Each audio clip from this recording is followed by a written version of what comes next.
As part of our ongoing series, Chasing the Dream, Poverty and Opportunity in America, we have an inspiring story that truly illustrates the luck of the Irish. Luke Waters will make you think twice about undocumented immigrants living among us. As a young man in Dublin, Luke dreamt of coming to New York for a career in law enforcement. But as can happen, our complex immigration system got in the way of his American dream.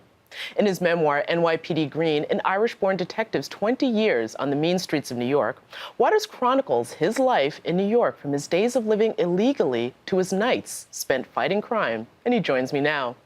Welcome, Luke. Thanks, Jenna. Thanks very much for having me. So first, I want to talk about, since we mentioned your immigrant experience, what was your experience coming to New York? Oh, listen, it was a great experience, Jenna. You know, I came from Ireland as an immigrant, as you know, in the 1980s, and just, leaving Ireland where, we had nothing. Mm-hmm. I mean, unemployment was 25%.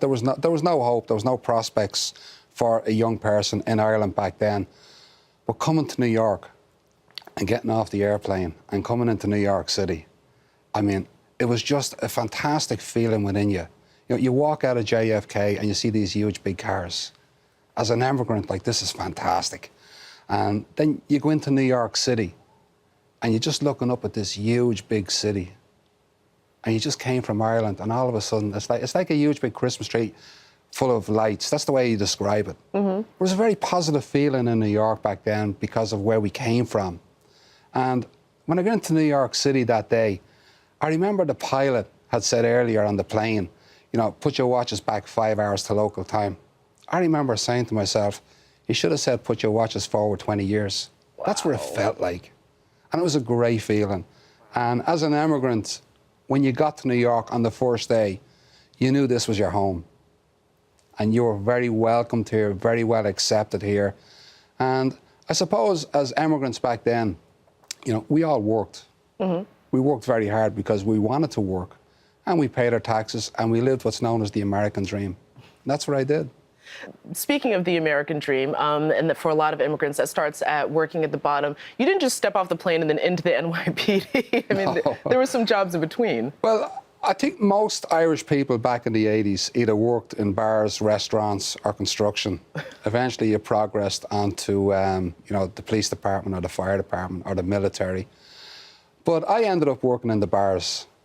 And, a couple of funny stories, actually, as an immigrant back then. I worked in one bar called Brews on 34th Street, East 34th, right off Lexington Avenue. And I was in the bar on one particular day, and my idol as grown up was Telly Savalas, Kojak. He was, from childhood, I wanted to be a cop in Ireland. Never dreamt of being a cop in America. But I'm sitting in the bar one day, and in walks Telly Savalas. Wow. And I'm like, this is my idol here. And he sits up at the bar and he says to me, hey kid, give me a martini straight up with a twist. And I says, do you mind if I shake your hand? And I says, I was a big fan growing up. And he goes, you're a fan? He says, well, who was my captain? And very quickly I says, Captain McNeil. And he goes, what do you know, kid? He says, you are a fan. Now he says, give me a martini straight up with a twist. So I give him his drink, and for me, this, as an immigrant, Jenna, coming from Ireland, this was huge for me. It was huge. And I had a brief conversation with him, and he started to tell me that, he was the son of Greek immigrants. And he started telling me how he grew up. He had to sell newspapers and shine shoes to make a living. Mm-hmm. And what struck me the most about him was he told me he was just an ordinary kid who led an extraordinary life, but on the big screen.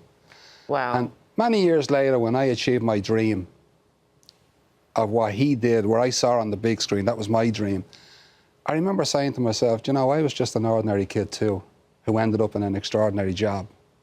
Well, speaking of your extraordinary job, you eventually did get to join the NYPD. First of all, I mean, that was a lifelong dream of yours. How did you get to join the police department? Well, how did I get to join it? I had to wait until I was a United States citizen before I could apply. Mm-hmm. And I did apply. And luckily enough, back in 1993, I got called to go to the police academy, that was my dream. From childhood, that's all I ever wanted to do, nothing else. Was that like the happiest day for you? Oh, I'll never forget that day. I'll never forget the day walking in the doors of the police academy, you know, head shaved, nice and trim, a lot slim, a lot more hair than I had back, a lot more hair now then than I had now. And I'll never forget the day. It was a dream.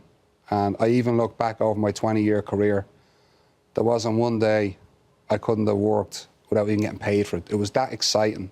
I loved every single second of it. It was a fantastic career. And I encourage all young Irish immigrants, all immigrants from everywhere, to join the NYPD.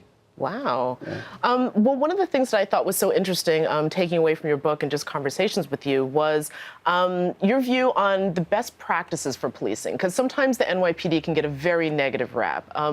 What do you think are some of the best ways for the police department to connect? Yeah, police officers all around the world, they always get the worst rap. Everybody likes to blame the police on everything. And that's the wrong thing to do. But I feel, first of all, the police department, the NYPD, first of all, Janet, to me, it's one of the best police departments in the world. It is the most diverse police department, and it has the best leadership right now than it's ever had. And what the police department needs to do more of is community policing. We need a lot more of community policing.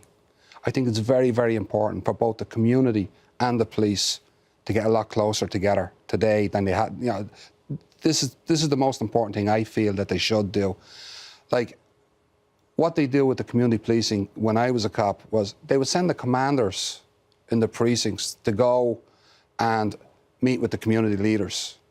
And to me, I think you should be sending the cops and detectives who were on the street every hour of the day dealing with the community, not the commanders. Mm-hmm. There should be more of building a better bridge right there, because when I was a detective, I felt it was very important for me. I spent most of my career as a detective in Bronx homicide, and I dealt a lot with the community. But I felt it was extremely important for me to do my job, to get to know all the leaders of the community, regardless of who the leaders were, whether they were reverends, rabbis, principals, school teachers in a school. Because the children in the community, they look up to these leaders. And whenever I had a problem, I recall going to, like, Reverend Diamond was one reverend in the South Bronx, mm-hmm. when a couple of kids got killed in the neighborhood. And I would go to him, and he would go talk with the community. And they would come back, and we'd all talk together. And that's how you work. That's how you get to know the people of the community. And that's how you solve crime. And working together, it's the only way forward. That is really powerful, and I think we'd all like to see more of that in New York and cities around the country.